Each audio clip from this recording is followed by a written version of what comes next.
everyone, welcome back to another week. Today we're going to be combining what we learned about radicals with what we learned about quadratic equations. Today's learning goal is solving quadratic equations without middle terms. Okay, what I mean by without middle terms.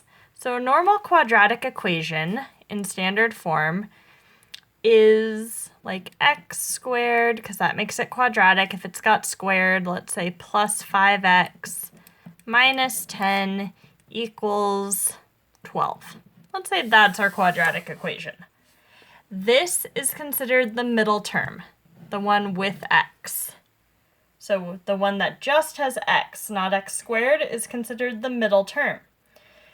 If you have a middle term, you can't use this method that we're about to do. It only works if this is gone. So all you have is x squared and some constants. If that's true, then you can do what we're doing today. When there's no middle term, when you just have x squared and constants, then you can follow 3 steps to solve a quadratic equation.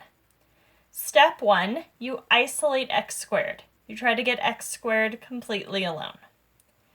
Second, you square root both sides of your equation to get rid of the squared because squared and square root cross out. That's what we learned last week. And then third, you have to not forget that there can be a positive and a negative solution. Here's what I mean by that. If I said x squared equals 25, for example, okay, you're looking for a number times itself that gives you 25. Okay, one way to do that is to get rid of x squared, you put in square root, because then square root and squared cross off, just giving you x. What you do to one side, you must do to the other. So that would be square root of 25. Now, if you put square root of 25 in your calculator, it will give you 5, because 5 times 5 is 25. However, there's another hidden answer. So if I put 5 in here, 5 squared, 5 times 5 is 25. That's true. But also, negative 5 is a solution. Because if I put negative 5 in my original equation, negative 5 times negative 5 is still positive 25. So there's 2 answers. X could be 5, or x could be negative 5. Both of those have to be listed. The answer is not just what your calculator gives you, which is 5, when you're solving an equation. The answer is both 5 and negative 5. Now, as a note, x squared will always equal a positive number once it is isolated. If it equals a negative number, then the answer is no solution. What that means is, when you're at this step, x squared equals something. The something on the right-hand side has to be a positive number, like x squared equals 25. It has to be a positive number because if you square something, if you do something times itself, it should always give us positive. For example, 5 times 5 is positive 25.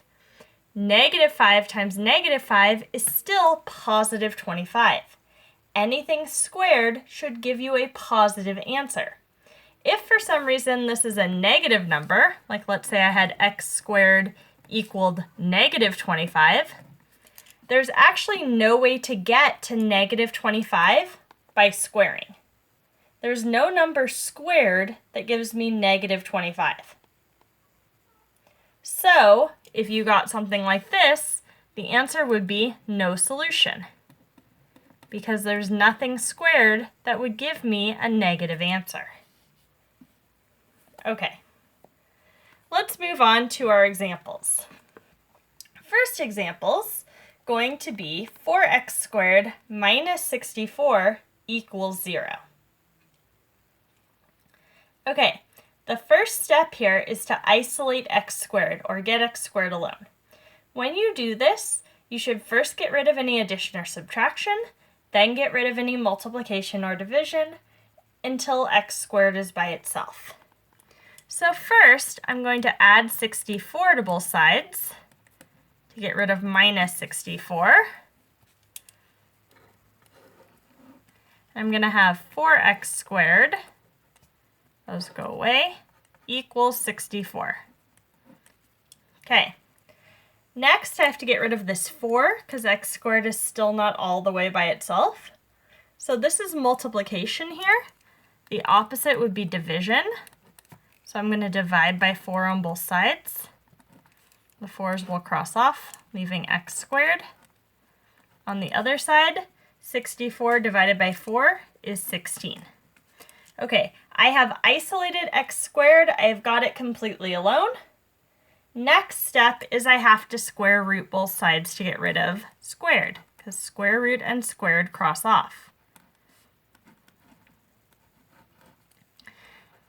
So those go away. To remind myself that I have to think of the positive and the negative answer, I'm going to put what's called a plus or minus symbol out in front here. Plus or minus just reminds you there's a positive and negative answer here.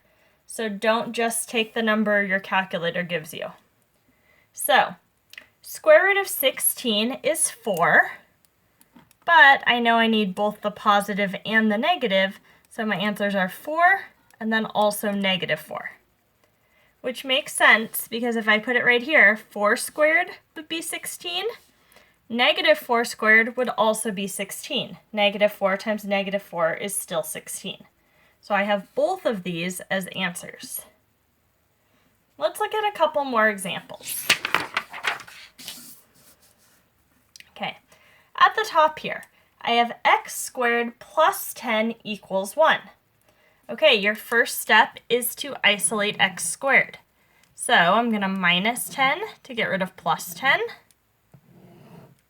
And I wind up with x squared, these cross off, equals negative 9. I don't have to go any further because x squared, when it's all by itself, cannot equal a negative number. X squared cannot equal a negative number, so the answer here is no solution.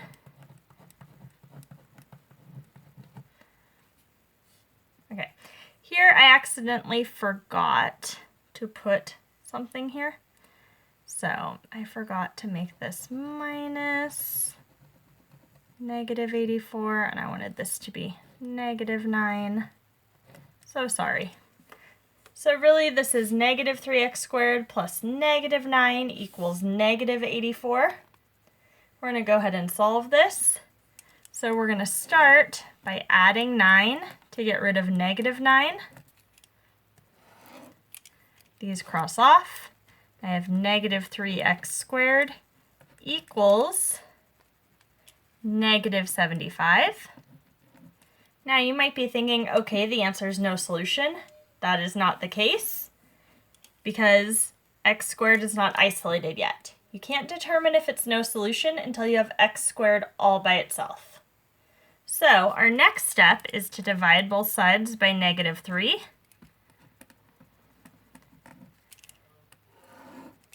Negative 3's cross off, giving x squared equals negative 75 divided by negative 3 is positive 25. So you can see it became a positive, so that means we can keep going. If at this point that was negative, it would be no solution. But since it's positive, we keep going.